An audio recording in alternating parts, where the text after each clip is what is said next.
SNC Lavalin കേസിൽ പിണറായി വിജയനെ കുറ്റവിമുക്തനാക്കിയത് ചോദ്യം ചെയ്ത് CBI സമർപ്പിച്ച ഹർജി സുപ്രീംകോടതി ഇന്നും പരിഗണിച്ചില്ല. മറ്റ് കേസുകളിൽ നടപടി നീണ്ടുപോകുന്നതിനാലാണ് ഹർജി പരിഗണിക്കാത്തത്. ആർ രാധാകൃഷ്ണൻ വിവരങ്ങളുമായി. ആർക്കെ, ഇന്നലത്തെ അതേ സാഹചര്യമായിരുന്നു ഇന്നും?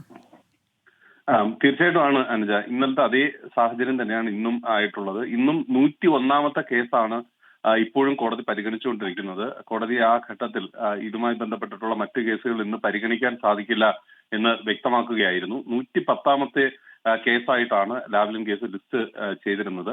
പക്ഷേ ഇന്ന് ഈ 101ാമത്തെ കേസിലെ വാദം പൂർത്തിയാക്കാൻ ഇതൊരു മഹാരാഷ്ട്രയിലെ ഒരു കേസാണ്. ആ കേസിലുള്ള വാദം പൂർത്തിയാകാത്ത സാഹചര്യത്തിലാണ് ഇന്ന് ഈ കേസ് പരിഗണനയ്ക്കെടുക്കാൻ സാധിക്കാത്ത ഒരു സാഹചര്യം ഉണ്ടായത്. ഒരു പക്ഷേ അടുത്ത ആഴ്ച വീണ്ടും ഈ ലിസ്റ്റ് ആവർത്തിക്കാനായിട്ടുള്ള സാഹചര്യമുണ്ട്. അങ്ങനെയാണെങ്കിൽ ആ ദിവസം ലാവ്ലിൻ കേസ് വീണ്ടും ലിസ്റ്റ് ചെയ്യപ്പെടും. ലാവ്ലിൻ കേസ് ഇന്നും സുപ്രീംകോടതി പരിഗണിച്ചില്ല.